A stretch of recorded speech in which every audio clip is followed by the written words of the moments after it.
వీక్షకులందరికీ నమస్కారం. America Iran యుద్ధం మొదలై 15 రోజులు, భారతదేశంలో గ్యాస్ కొరత మొదలై 7 రోజులు. అంటే భారత ఇంధన భద్రత ఎంత సేఫ్గా ఉందో మనం ఒకసారి అర్థం చేసుకోవచ్చు. చైనాలో గ్యాస్ సిలిండర్లకు కానీ గ్యాస్కి కానీ ఎంతవరకు సమస్య రాలేదు.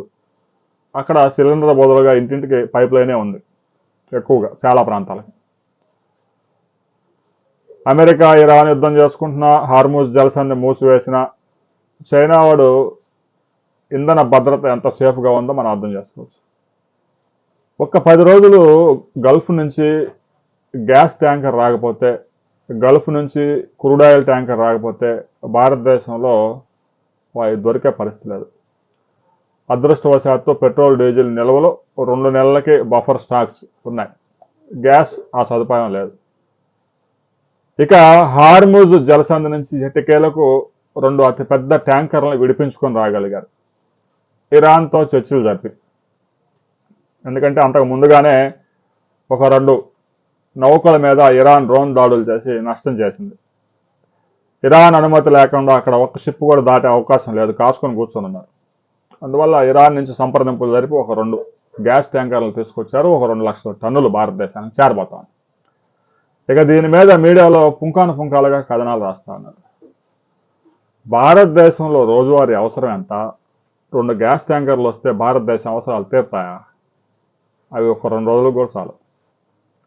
మరో 28 అతిపెద్ద షిప్పులు, క్రూడ్ ఆయిల్ షిప్పులు, ఒక 18 లక్షల మిలియన్ టన్నుల క్రూడ్ ఆయిల్కి సంబంధించిన ఒక 18 షిప్పులు, ఒక 4 ఎల్పిజి, మరో 4 ఎల్ఎన్జి షిప్పులు, మొత్తం మీద ఒక 28 అతి భారీ షిప్పులు హార్మూజ్ జలసంధి వద్ద నిలిచిపోయి రెడీగా ఉన్నాయి భారతదేశానికి రావడానికి.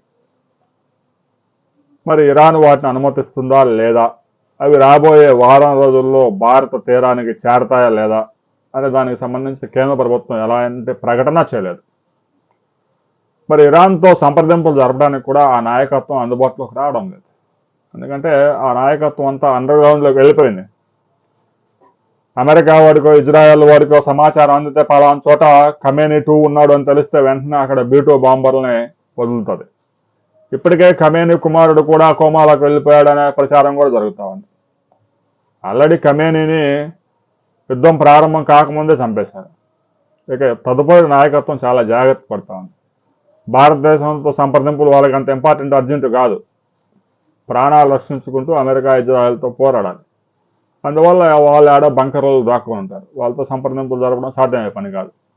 మరి హార్మూజ్ జలసంధి నుంచి భారతదేశానికి చెందిన 28 అతి భారీ నౌకలు హార్మూజ్ జలసంధి దాటితే భారతదేశానికి మరో వారం 10 రోజులు సరిపడే ఇంధనం చేరే అవకాశం ఉంది.